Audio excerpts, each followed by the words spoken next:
నంద్యాల జిల్లాలో జోరుగా వజ్రాల వేట కొనసాగుతుంది. ప్రతిరోజు 5 మందికి వజ్రాలు దొరుకుతున్నట్లుగా కూడా తెలుస్తోంది.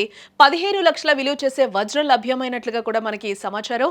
కర్నూలు జిల్లా జొన్నగిరి ప్రాంతంలోనే కాదు, నంద్యాల జిల్లా గాజులపల్లె ప్రాంతంలో కూడా వజ్రాలు వేట కొనసాగుతోంది. వర్షపు నీటి వాగులో వజ్రాలు దొరుకుతున్నాయని కూడా చెప్తూ ఉన్నారు. వజ్రాలను జల్లెడ పట్టి వెతుకుతున్నారు. అక్కడున్న ప్రజలందరూ కూడా వజ్రాల వేట అనగానే గుర్తొచ్చేది మనకు రాయలసీమ. ఒకప్పుడు రాయలసీమను రత్నాల సీమగా అభివర్ణించేవారు. ఇప్పటికే ఆ ప్రాంతాల్లో వజ్రాలు దొరికి ప్రజల తలరాతలు మారుతూ ఉన్నాయి. ఎక్కువగా కర్నూలు జిల్లాలో వజ్రాలు లభ్యమవుతూ ఉన్నాయి. ఆ జిల్లాలోని జొన్నగిరి ప్రాంతంలోనే కాదు, ఇప్పుడు నంద్యాల జిల్లా కూడా వజ్రాలకు చిరునామాగా మారుతోందని కూడా చెప్పుకోవచ్చు.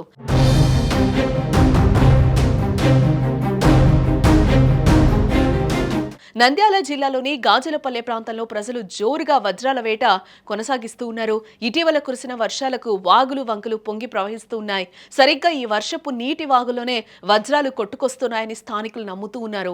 ప్రజలు తమ అదృష్టాన్ని పరీక్షించుకోవడానికి ప్రతిరోజు అక్కడికి తరలి వస్తూ ఉన్నారు.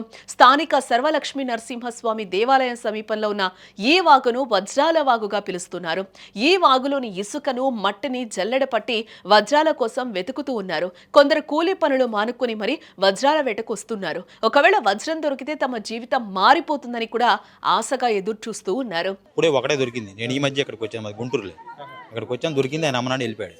ఎంత వరకు వజ్రాలు ఇప్పుడు లభ్యమవుతాయి? ఎంత కాస్ట్ ఉండొచ్చు? మనం వచ్చి ఇప్పుడు 3 రోజులు అయింది. మన దాల్లో వచ్చాను, ఇవాళ ఒకటి దొరికింది. నిన్న ఒకటి దొరికింది. అమ్మనాడు 9 లక్షలు అడిగి అమ్మన్నాడు. ఎంత సైజు దొరుకుతుంది? ఎంత సైజ్ అన్న? ఎంత సైజ్ అయితే 9 లక్షలు. 9 లక్షలు దొరికింది. అయితే దొరికింది అమ్మన్నాడు. ఇప్పుడు ఒకటి దొరికింది 20,000 అడిగి అమ్మన్నాడు, వెళ్ళిపోయాడు. 26 లక్షలు అడిగారా? 20,000 అడిగా, చిన్నది. నిన్న 9 లక్షలు దొరికింది. అంతే.